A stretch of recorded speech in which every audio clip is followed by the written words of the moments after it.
Fala pessoal do SharpCast, tudo bom com vocês? Eu aqui novamente passando antes desse episódio para deixar 2 recadinhos para vocês.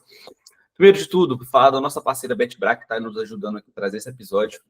Vocês já podem ver aqui, né? Temos aqui o nosso QR Code aqui. Mas só para falar um pouquinho dela antes, a BetBra é uma parceira que a gente já usa aqui nas nossas operações diariamente. E ela funciona como um espelho da Pinnacle e também funciona como um espelho da Betfair. Ou seja, ela é uma sportsbook e uma exchange em uma única casa. E com isso, você vai ter várias opções de odds, várias opções de ligas e lugares para você apostar. E a gente recomenda muito porque eles têm uma das melhores odds do mercado, com certeza. Além de funcionalidades diversas que ainda auxiliam a vida do apostador, como planejamento automático de entradas e coisas nesse sentido. Então, se vocês gostam da ideia, o link está aqui no na nossa descrição e também tem o QR Code em algum lugar aqui da tela. É só vocês clicarem lá ou escanearem que vocês vão ser direcionados direto para lá, beleza? E outro recadinho é sobre o nosso outro parceiro, a BetDex, que é uma exchange, ela é bem recente no mercado, mas eles são dos mesmos criadores, dos mesmos fundadores da FanDuel, que é uma das maiores casas aí do mundo. E eles têm uma pegada tecnológica bem diferente, que eles funcionam com padrões de blockchain. Então, é uma novidade bem legal. E com isso eles conseguem trazer muita segurança, conseguem trazer odds excelentes para o mercado. Eu tenho certeza que vocês vão gostar de conferir. O link está aqui na nossa descrição, é só vocês irem lá, fechou? Então bora para mais um episódio. Boa tarde, pessoal. É um prazer mais uma vez estar aqui com vocês. Tenho um convidado muito especial hoje, uma pessoa que eu conheço há alguns anos e gosto muito, o Jack. É em Inglaterra, trabalha num sindicato que sobretudo está envolvido nas corridas e eu gostava muito que vocês ouvissem aquilo que ele tem para dizer. Hello, good afternoon, Jack. Very nice to be here with you. Could you help our audience and bring some context of what you do nowadays in your life? So I at the moment I run an international syndicate betting various sports for one main investor.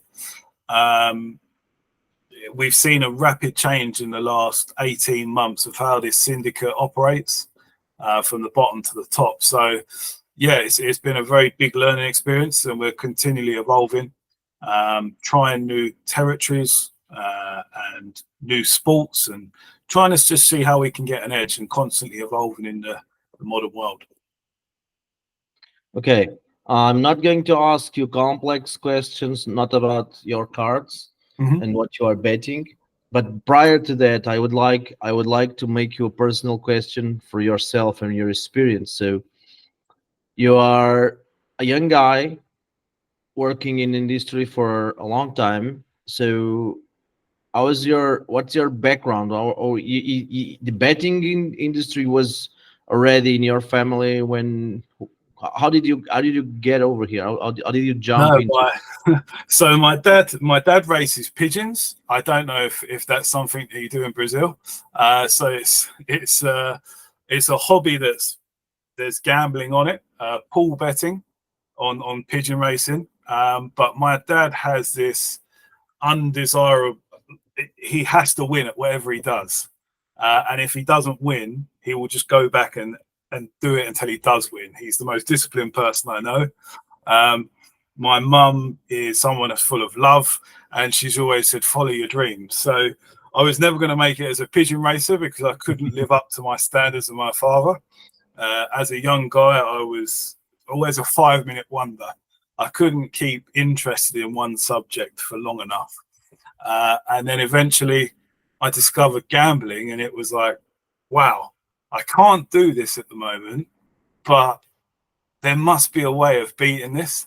The math side appealed to me, and I started trying to bet and learn why I was losing. Around this time, my grandmother died suddenly, and I spent about a year looking after my grandfather in the last year of his life. Now, he always liked horse racing, so we'd watch horse racing every day, have some really great chats that I treasure forever. And it sort of put this spirit into me that if you don't take a gamble in life, when you see someone at the end of their life, all that they think is what they never regret anything. It's always, I wish I'd done more. And I got to the point where I was like, are you going to work a 9 to 5 and have it as a hobby? Or do you want this to be your life? It's something you're passionate about. One thing my granddad always said to me, he said, if you enjoy something and it's your passion, you'll never work a day in your life. And that's turned out to be true, thankfully. So as you can see, I bought every book I could find on the subject of gambling. A lot of them secondhand. They were very cheap, and just read as much as I could. I asked for a job in a betting shop in my local area with Paddy Power, and started as a cashier. I worked my way up there to being a manager. It was not really what I wanted to do. I wanted to get involved with the decision making and sort of the trading room side of it, but obviously I didn't have a degree. I left school at 16. There was an advert one day online, and I applied for it as a junior trader at a firm, and that essentially changed my life. I was welcomed into almost a family, and it was like an apprenticeship. They taught me everything I needed to know from the start, from the very basics. Someone sat with you and said, okay, you've done that. How do you think? Do you know what I mean? There was time always to go over things and learn things. There was one guy, Trevor, who was the guy that interviewed me, and he taught me a lot of what I know, which isn't a lot. But he really helped me and gave me confidence in what I was doing. I worked various sort of different roles within that business, and the opportunity came along to do a professional gambling job in a much smaller way than I do now. And it was just, it's what I've always been more of a punter than a bookmaker. I think as a younger man, you want to be more aggressive and be a punter, whereas as you grow older, you realize that the easy job is the bookmaker, really and truly. So as I'm getting older, I'd probably prefer to be a bookmaker. But yeah, in this current life and where I am in life now, I really enjoy the punting side of stuff, and it's something that's different every day. So that 5-minute wonder, the kid that couldn't keep his attention, it's always something new every day. No day's the same. Yeah, that's much more than I was expecting. And you gave me a lot of places to go. I need to just pick them wisely to extract as much EV out of you as I can. So let's see. Okay, you are now working in the white side. You came from the dark side, and you are working in the white side of the business. You are an happy person. I know you personally, so you are one of the sharpest guys I know. And sometimes people tend to think that only the guys with huge models and huge mind-blogging data sets are creating massive operations.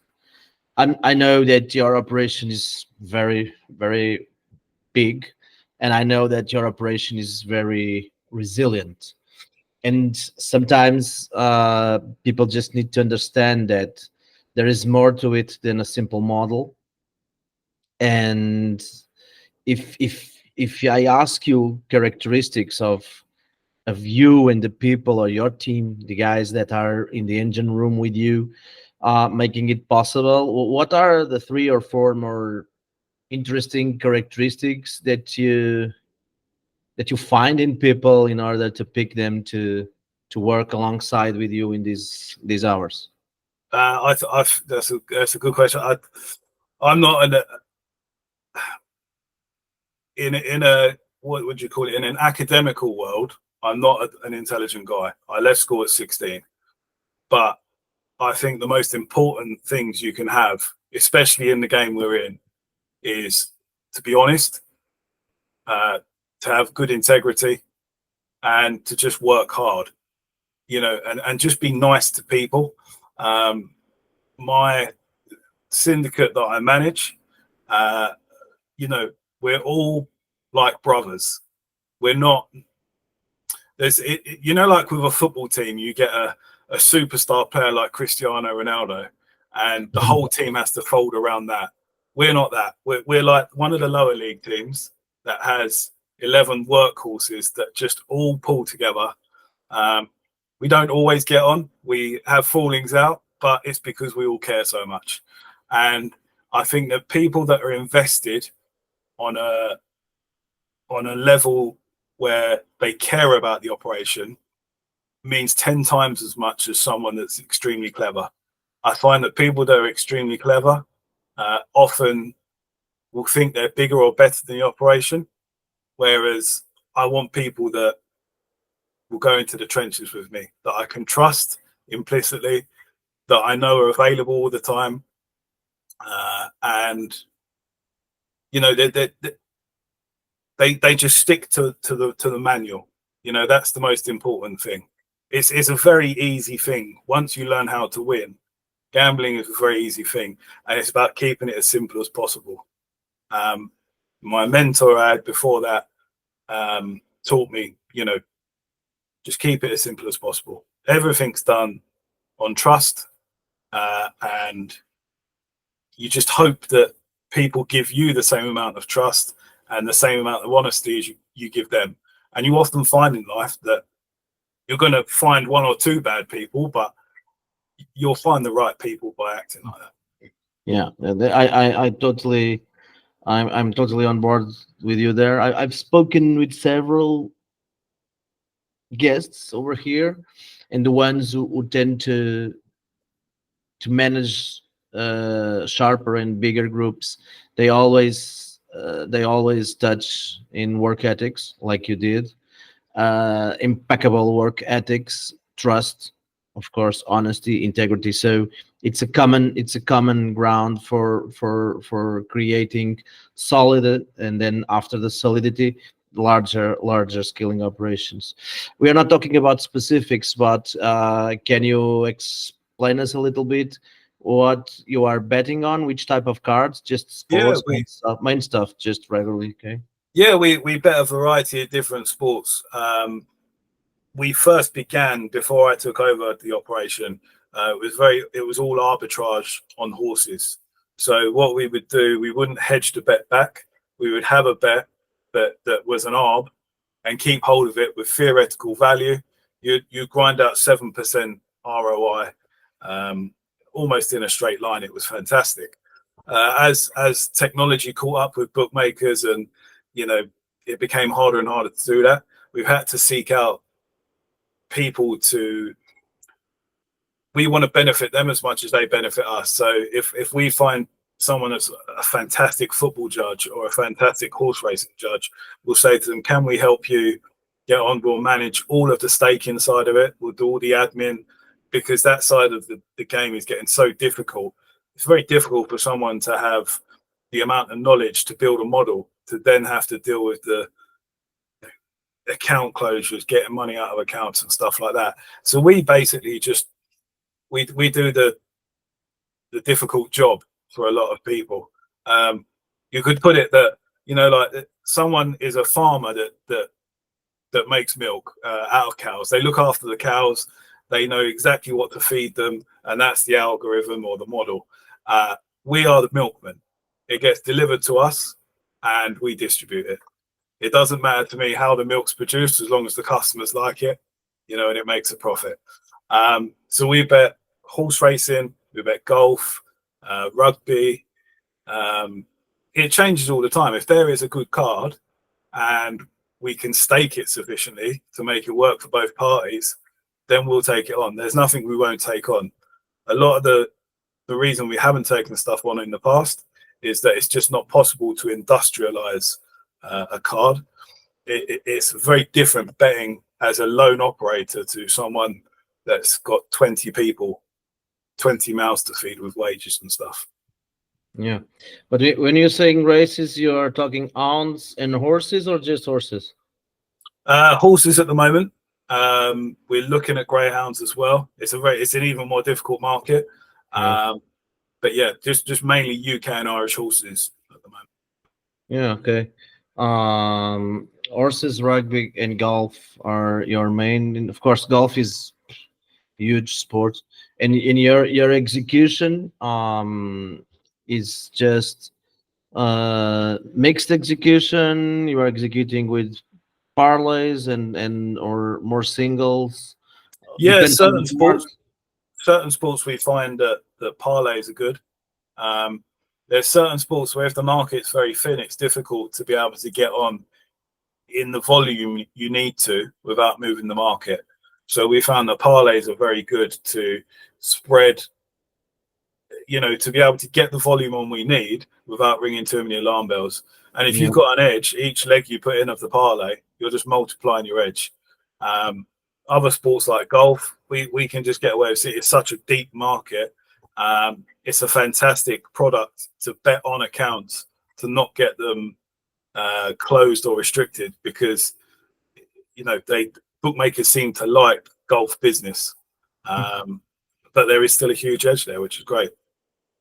I've seen in the US, the groups, all the major groups are into golf. There's something more we should see in Brazil and Latin American countries.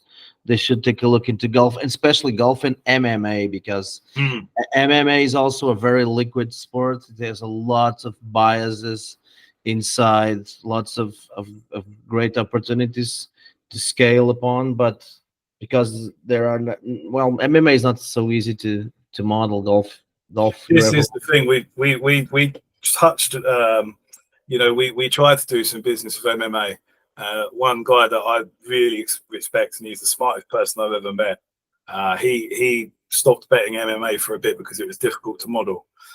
We went to Bet Bash in Vegas last year, and we met a guy in Australia that's really, really good, and he was a lone operator. He had a fantastic card, but it was early market, and it worked for him, but we couldn't industrialize it. The price had gone by the time there was a price for money. And this is the battle you're constantly fighting, because you either have the model that runs, you need huge turnover to make it work and keep feeding it, or you've got the other end of the spectrum where you've got some fantastic selections, but you just can't get the money down on them. I might know that Australian guy myself. Yes. I might know him. A lovely guy. He's a nice person, very nice person. Okay, I want to go deeper, if you allow me to, onto the execution level of things, because first of all, I have my own biases, and I'm a parlay guy myself. I don't use the Asian market myself. I like parlays. I like people who say that parlays are bad for business and bad for the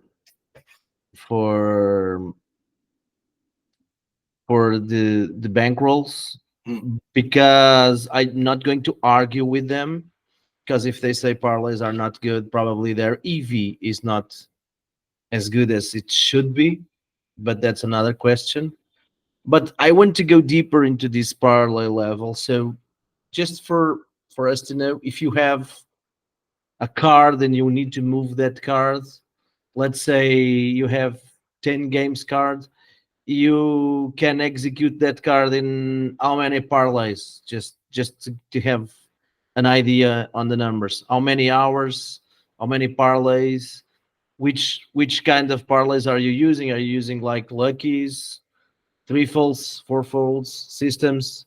So yeah, it was the thing is with parlays, if you've got EV, as you say, you can magnify a 4% card into a 12% card if you stake it right.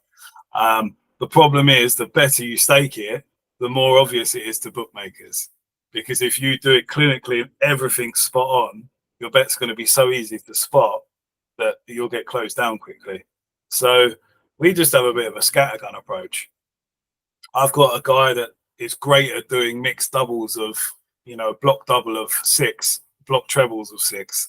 I've got a guy that really enjoys doing patents and tricksies. And that's the wonderful thing, is that each one of them has their own superpower. They can, they're left to their own devices. I know exactly what they're capable of, and they just squirrel away. And we do get an even coverage, you find. What we try and get our partners to do is to give us a list in the strength of order, so that we can focus on the top of the list. Say, for example, you might have a grade A bet. You'll try and get that into more bets than a grade B or C or D. The thing is, we've always just done soft books. We've never got involved with sort of Asia. We've tried different territories. The difficult thing is, I think betting is still quite localized. So where I've worked in a trading room, I know that if someone's betting non-league football on a Monday in the UK for the weekend, it stands out like a sore thumb. It looks obvious. So maybe you can mix and match. Say we've got a horse, we've got a rugby game. You can do bits and pieces like that. That obviously gets complicated when you're dealing with different partners. But if you have the same partner that maybe gives you a tennis card and a football card, you can mix and match. Yeah. So the bookmakers then left there sitting there thinking, well, this guy's winning on football, he's winning on golf, he's winning on rugby. He's either very lucky because nobody can win on all of them, or he's moving some really serious money. And the chances of that is tiny. So by the time they found that out, normally you've won, the account's been closed, and you withdraw the money. Yeah, okay, but okay, it's fair enough. I'm not going to give this execution, because it's for most people, they don't like to know. They just love juicy stuff. Mm-hmm. So now, with the markets being so connected, or much more connected than they were before, and exchanges are full of sharp money, how do you see the ecosystem where you are operating in the soft ecosystem in a few years? Do you still think that the ecosystems are going to hold? You have a lot of stuff going on, especially in the UK, with those limitations that you have on putting money in the accounts. How are you expecting the ecosystem to change, and how this will affect your operation? I think this is a huge issue. I think we're going through an extinction event at the moment, where if your card isn't real good percent edge, if you're not a 12% card, it's difficult, because the machine, the exchanges can't be, they're not as liquid as they are before. They are, it's warm money facing warm money, but there's such little liquidity. It's very easy to knock a game out, say a Norwegian Cup game. There's 50 quid matched. So you can be betting it at, say, you've got a price of 2.5 in your head and it's 2.8, but there's £15 on the machine between those prices. I think that makes bookmakers more reluctant, to take a bet. They don't want to take a bet on it because they don't have faith in the market. I think that with the deposit limits, it becomes more and more difficult to get the money in. So when you get these cards that are fantastic, but they run at like 3 or 4%, like a top level corners card or something like that, or cards, you can't get the money in. You can't get the turnover on. So to me, it's an extinction event. You're going to be left with a lot of groups that can give a real high margin card, and they can just about survive if they keep their overheads low. But we've experienced this in the last 18 months. This year, up until June, we was losing on the year, which is unheard of. We have cards that we'd run at about 16%. which most people would probably say is complete rubbish. But as I say, we're a lot of parlays. We're sort of trying to multiply our edge, but we just couldn't win on the year. No matter what we was doing, we've looked at everything. We had to look at the overheads, and it becomes difficult because even when you go behind, that's when it's difficult to get money on. When you're winning, you've got money in accounts, you can spin it up, you'll always have money in a certain account. When you're losing, you have to keep going back and deposit into those accounts. It gets to the point where, you know, we'd have 80 active IDs in play, and you like 80 agents that we'd be using, and you wouldn't be able to use any accounts because you've deposited all. So you've got to wait till the end of the month. And that becomes difficult because then what if in the last week of the month, the cards take off? You know, trying to keep that momentum and the consistency becomes very difficult. Yeah, I understand it perfectly. That's a big nuance. I think Brazil is now pivoting into a legislated environment, and I think in the medium term they will face some of those difficulties also. But I thought, because you are moving cards with races and thought, I thought things could be different. But we've tried. The reason that we looked abroad was, and we looked at different territories because we anticipated this with the UK. I think that there is possibly a chance that the white paper doesn't go through and things open up. But the problem is the damage has been done. There's so many punters now that have moved to the black market. There's, you know, it's very difficult for them to take a backward step and go, oh, it's okay, you can deposit this amount now. Or, you know, once an account's been closed or chinned or restricted, they're not going to suddenly say, oh, you can have a bet with us again. You know, so you're never going to get that back. We looked at certain places like Australia. We thought, you see massive bets taken in Australia. The best gamblers in the world are from Australia. And the first couple of months were superb. But again, the problem is now is that we're in a time in the world where everything's connected. So it's not like you're going to go to Australia and they're not going to know what KYC is or deposit limits. It's the same bookmakers from the UK that are operating in Australia. So that's really changed in the last 6 months. They're getting more and more on top of KYC. You then open up sort of other territories. We tried Brazil. We tried a bet brokerage in Brazil, and it was all going very well. A Bet365 bet brokerage. We built up a balance. As always in life, the minute we went to withdraw, the brokerage went down. So we ended up losing the money. We got knocked for the money. And it becomes a point of how much of a risk do you want to take to get your turnover on? You either play safe and you play, you know, low stakes where you know what the rules are and stuff like that, or you have to take a risk and then build it into your price eventually of getting the bet and getting paid. It's a very difficult time, and I wouldn't be as confident getting into the game now as I would have been 10, 15 years ago. You only realize how good it was once it goes. Yeah, it's always like that in life. That's something. It's the same with everybody, not only in this professional working. But I think you just have to keep evolving. If you give up and say it's gone, you can't do it anymore, you might as well pack up now.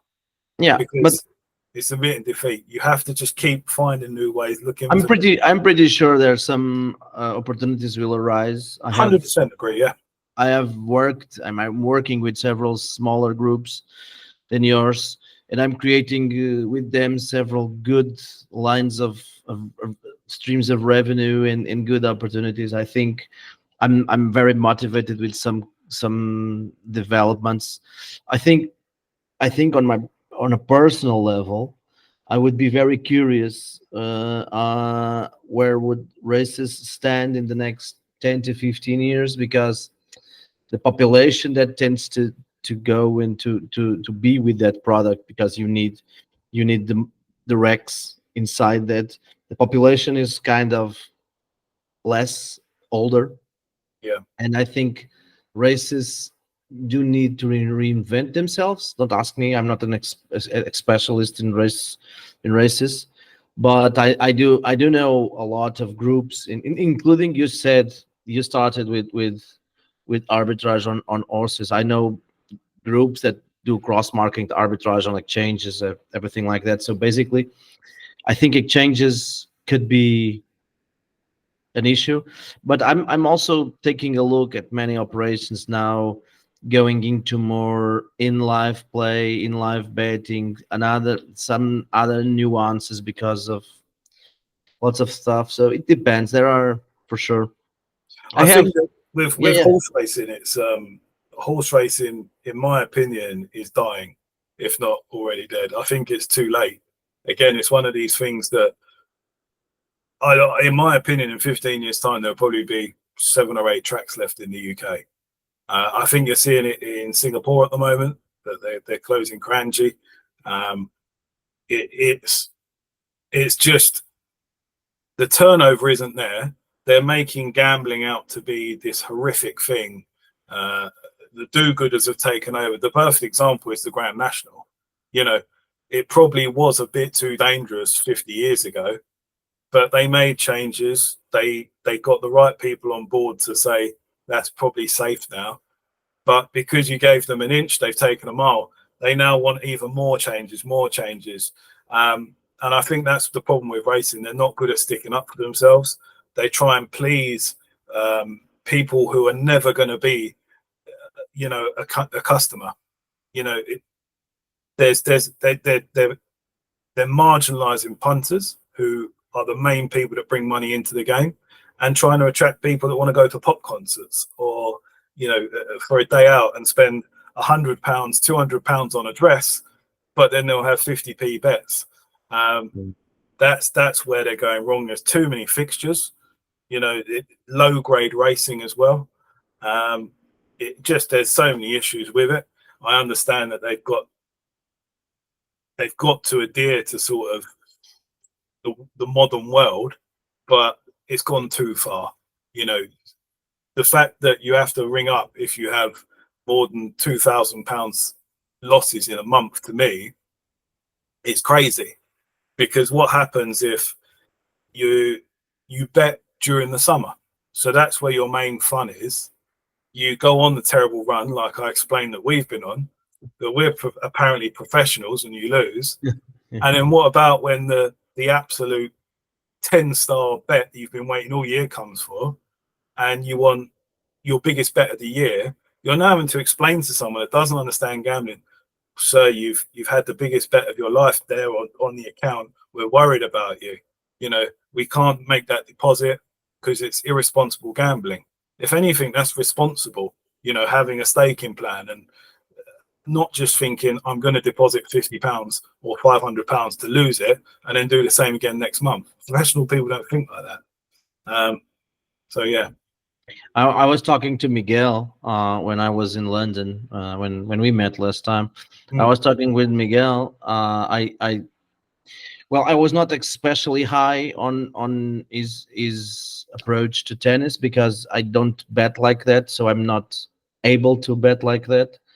But I was very interested, and we had a nice conversation about the Spanish ecosystem. And he spoke a little bit of what's happening in Spain. He has won several. In his favor were ruled several court decisions already, and it was very interesting because the bookies they are using the turnover as a liability. So they say, look, you have 100 bets here in this account, so you are a problem gambler. So you cannot bet. So you cannot bet with us. Sorry, account closed. And so they are closing accounts not on volume per se, but on volume of bets. So if you are just like betting a lot of times, someone has the ability to say that you are a problem gambler, and they close the accounts as is. So, and the worst thing with that is the person making the decision is the person taking your bets. So you're never going to get a fair decision. You're saying I'm completely fine, but you're beating closing price all the time. So they're going, no, we're really worried about you. We can't take your bets anymore. That's not right. I guarantee if you're a losing customer, they look after you. You'll be invited to a day out at the races. You know, you'll be invited to go and watch the tennis. That's the biggest bugbear. And, you know, someone telling me that I've got a problem. The other thing as well with that is every gambler, ones that I know, at one point has lost enough money for it to hurt them. And it makes you reevaluate your approach to gambling. And you think, Jesus, I don't want to do that again. And if you're never exposed to that, you're never going to be a better gambler. You know, there is always, just because someone has a drink, they get really drunk one night and they go, I'm not doing that again. But if you're only serving them 4 drinks a night, they're never going to get drunk, and it's going to lead to long-term issues. Gone off on a tangent there, but you know, you have to have that pain to learn. And if you never have that pain, you're never going to learn. That's it. You have to let people make their own free will and their own choices in life. Yeah, that's an interesting point of view. I'm going to ask you something because I'm very interested. When every time I have the opportunity to speak with someone inside the syndicate, I've spoken with many already, and I do these kind of conversations. Sometimes the most interesting part of the aspect for me is to understand different nuances, because there is some kind of DNA inside every syndicate.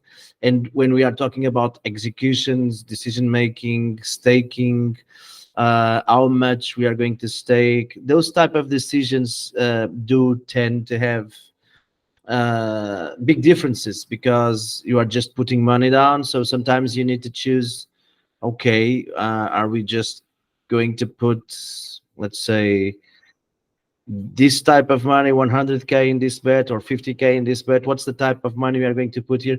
These type of decisions, they are yours for sure. But do you have any structural, if you have a card, someone gives you a card, you know that card gives you a 12% ROI using parlays, the decision to put more money on top of those parlays or less money, or how do you measure that? How do you, is it day by day? How do you? Yeah, look, what we try and do is be consistent. We share a report with our betting partners once a week, some of them every day, for the business that we stake for them. So we declare everything. We don't take a bit off the top or not declare that. It's as much as we can get on, but it's about managing the consistency. So you don't want to get 100,000 on Monday, Tuesday, and Wednesday, and then Thursday you've got nothing on. You need to be staking as level as you can. You'll go through periods where you can get more bets on and more turnover on, and others where you can't. You know, it depends on the price as well. If you've got a card like a horse racing card, you get 30 selections, so you'll always be able to find something. But if you're betting a rugby league card, say for example, you've only got one selection essentially, and it's about how you attack the market. So if some other syndicate or group or person likes that bet at the same time and they move before you, you're almost scrambling to get whatever you can get on. It's a bit of an inexact science. We try not to overstake things. You know, we've got good communication. We all talk through WhatsApp, and you know, we're in, because there is, say, 5-6 people on every day. We're in a little group. We have a good laugh in there, almost like friends down the pub.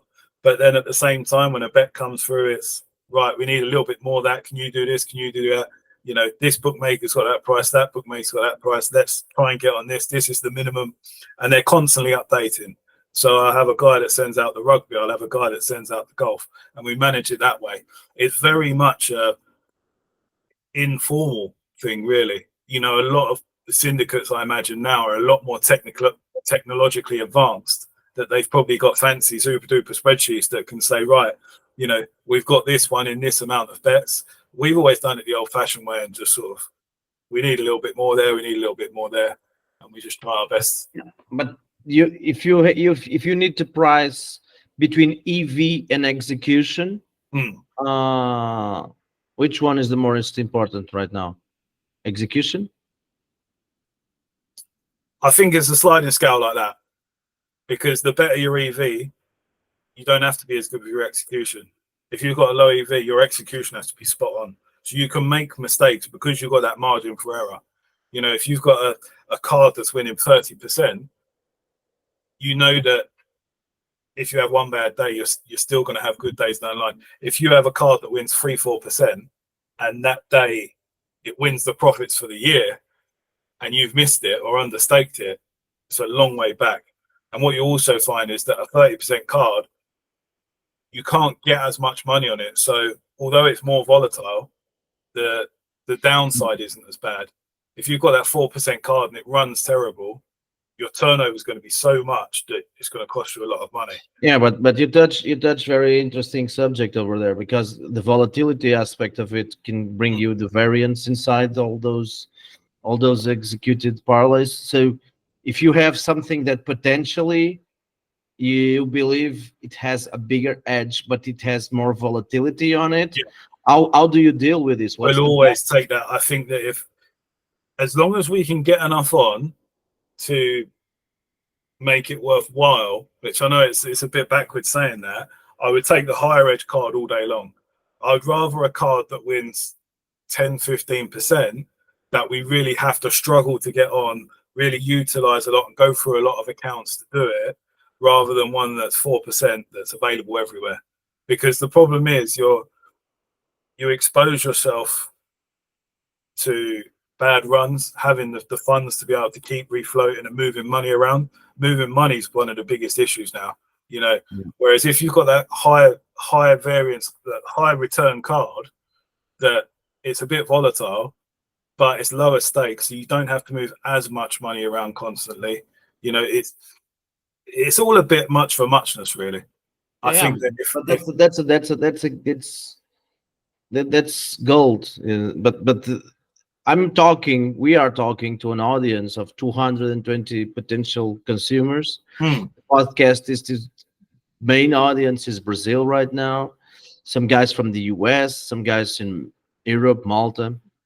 But in all of these jurisdictions I have just spoken, the most important cards are normally the football ones. And you just haven't touched this in this conversation. That's fine. That's fine. We have 40 minutes conversation right now, but if we can discuss this a little bit, I would like to understand your thoughts and your thought process. Why not? Because you are in the country, you live in the country that invented soccer. You have many friends that do the soccer, good friends of yours who work soccer all of their lives and still do. So you are not operating soccer right now. Can you bring the aspects and put on some of it with us? Yeah. Can you share? Yeah. You know, again, what you find is that the easiest markets to beat are the ones which bookmakers don't have very high limits for. So you've got a choice of, you can bet very low level stuff with football and make it pay. But again, you're going to go for a lot of accounts. The other option is to bet derivative stuff, sort of corners and cards in high level matches. But again, you know, it still sticks out, in my opinion. You can tell a recreational bet from a professional bet on a ticker, in my opinion, very easily. So if you're going to have that bet, I think have the thing that has the more margin, the poor football matches, the sort of Norwegian leagues, you know, the English conference, then do the cards and corners, because you're going to end up encountering the same problems. You're going to get accounts blocked, but you've got to get more money in the accounts to be able to bet it. Okay, I didn't thought your idea was this one. I totally understand it. I need. I'm probably not explaining myself very well. You said you were an educated man, but you are giving here a masterclass to us. So please don't. Okay, you have your points into the soccer. Soccer is a very cool sport. It's what I do, and so I'm now thinking myself to throw me out of the bridge, because you have reason in what you are saying. Thing is that I can simply bet on other sports rather than football myself. So okay, I have a few questions here that our team has prepared. Haven't followed any of these, so basically we're just free rolling here. But I'm not going to do most of them because I have already we have already talked about some stuff. But I always like to know about bad beats. Everybody talks about the good stuff. Everybody said, "Oh, I made this beautiful. I was so right. I judged this so good." But I like to know what lessons have been learned from sometimes some episode, something that did went sideways. Can you share one or two stories with us of something didn't went your way? These are the specialist subject to us. I always find the best gamblers or the best people to be around, the ones that prefer talking about the bad beats than the victories. We during the period, the first 6 months of the year, when we're losing as it is, we did happen to cop a few bets a couple of times. There was a 6-week period with a bookmaker in the UK. They also have a terrestrial TV, digital TV setup, so you'll probably be able to guess who it is. We had several bets that were sort of looked recreational. The guy deposited 400 quid to the account. That was the maximum he could deposit because of the deposit limits. I think there was about £40 left in the account. So he put 6 horses in, just in an accumulator, and thought it will massage the account, look good, and then next time we deposit, we can kick on. All 6 horses won. I think it came to about £25,000. We've never been paid. The same bookmaker in the same 6-week period must have got a new compliance manager or something like that. I think the total we was knocked for is about £250,000. Now, I've got no issue with bookmakers withholding funds if it's sort of a bent football match or, there's some sort of defraudment gone on. We're using a model. The bets that won weren't even sort of collapses. They were just standard, very fair bets. The problem is that we have an agreement with our partner that whatever we get on, we pay him. So we've had to suffer that ourselves. The investor, the main investor, wasn't very happy because it's wiped out his earnings for the year probably. And it's about being on top of these things, because at any time you're going to have accounts that are suspended that need admin. We've got, I think, one of the best admin people that you could have. She doesn't stop working. She's always on the chats, and I think she's the most integral part of the operation.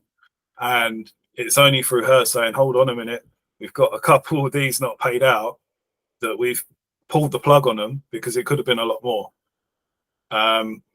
So we always keep on top of that. She fought a valiant fight for many months, as did my other admin assistant, and we had to give up. We went to the Gambling Commission, we went to IBAS. they just kept asking for more and more documents. And yeah, I suppose you could say that we contravene terms and conditions in some regard, but they never ever pull them sort of stunts when you're losing on the account. It's only when you win. So we learned our lesson there. We've had golfers that have just melted down. We've had 2 or 3 in the last month, I think. Rory McIlroy a couple of weeks ago. Yeah, when he had that meltdown. That was painful.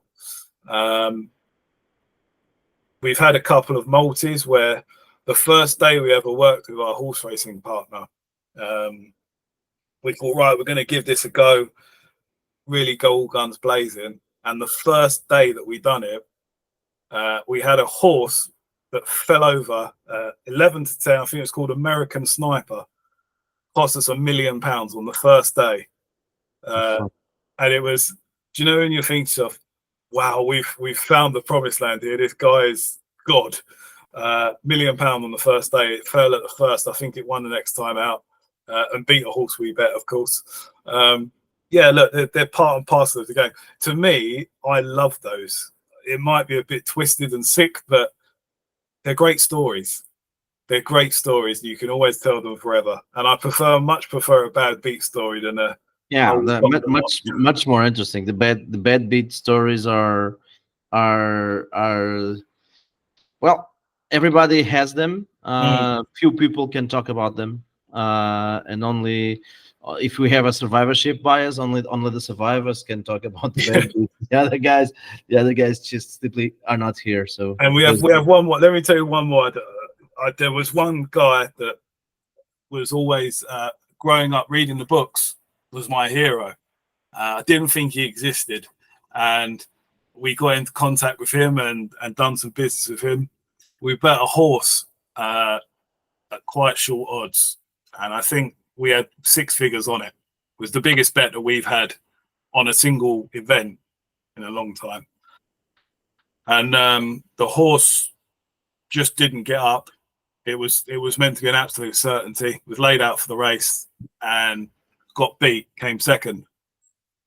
3 months later, that horse that was running off of a handicap marker, say 60 that day, it won off of 83. 3 months, 2 or 3 months later, won 5 in a row. So it was one of the best bets, but one of the worst beats that we'll ever have. And that was at the start of the losing period. So we've come out the other side now. It's a lot more difficult having a bad beat when you've got 20 mouths to feed, because if it's just you can go to bed or have a drink or just forget about it. But when you've got to tell 19 other people it's okay, we can do this, that gets difficult. Yeah, it is. It is everybody, especially because everybody has the same sweat on, and everybody believes in the job they're doing. Everyone's invested. Exactly. Yeah. So it's important to do that. So finalizing here, I'm not going to take too much time of you. I know you are a very busy man. I would like 2 things from you. I think you are a very intelligent guy, and because you're my friend, I can say I have learned a lot of what we talk. But if you had the opportunity today to talk to a younger self, like let's say you were talking to Jack like 5 years ago, which advices would you given him? This is one. And we have touched this already, but do you have some ideas how young guys that are going to listen to us tend to have some dreams like you had can create or pursue their own dreams? An advice first for a younger self and then to the other guys. To my younger self, I would say that everyone used to say it to me, because I'm quite a big guy. You should look after your body. You should be healthier. I've recently started trying to get healthy, and it's made such a difference to my energy levels. Eating right, exercising, not drinking, or if you're drinking, try and limit as much as possible. When you're getting money and you've got an edge, don't spend it. It's very easy to get a takeaway every night of the week and go out of the weekend, get cabs here, cabs there, go to the nightclubs, spend frivolously. That edge is going to go, or it's going to become difficult, or you're going to hit a bad run. Put it away, invest it into something like property, that can give you a return for the rest of your life, because no edge lasts forever. You think it's going to be forever. You don't take advantage of it. You miss 3 or 4 days because you've got a hangover or you've decided to go on holiday. You can't get those 3 days back when the arbin dries up, and it becomes difficult. And as for someone in the future, I think that technology is such a huge part now, with AI and stuff like that. I think that that's the next beacon and the next progress forward in gambling. When we went to Smart Bash, there was some real savvy young guys, and I felt like a dinosaur. Like, they was computer programmers, data scientists. The stuff that they're doing compared to us, as I say, when we haven't even got the spreadsheet to see what we can get on. It's all about in our heads and sort of the back of a notepad. That's an advantage, and I think automation is becoming quite a big key aspect of that. So they've all got these EV trackers. They can see money moving in the market and follow it in. And as I say, building a model themselves, it's very difficult to study form in anything now. After seeing a model in action, compared to a judge, shall we say, there's no comparison. A model will always win because a computer is smarter than a human. If you've got the right data set and you analyze the data in the right way, then you're never going to be able to compare that of a human, unless it's inside information, which, what is that? Is that bent games? Is it a horse that's not been trying? Whereas the model, the straighter the game is, the more it's going to win. So yeah, I think that's the main thing. I think read as much as you can, try and talk to as many people as you can, and just take every opportunity. You don't know that phone call or that person saying, "Do you want to go for dinner tonight?" could change your life. And don't give up any opportunity. If you want it bad enough, take everything that you can. Yeah, that's good advice, Jack. Thank you very much. Pessoal, foi o episódio com o Jack, sindicato de cavalos, rugby e golfe em Inglaterra e pelo mundo inteiro. Um grupo de pessoas que trabalha 24 horas sobre isto. E eu espero que tenham ficado aqui com algumas ideias de como é que funciona um sindicato. E quaisquer comentários que vocês queiram fazer, perguntem, favoritem, deixem as vossas questões, nós fazemos chegar a quem de direito e vamos respondê-las. Um abraço a todos, foi um prazer estar com vocês e até uma hora destas. Obrigado.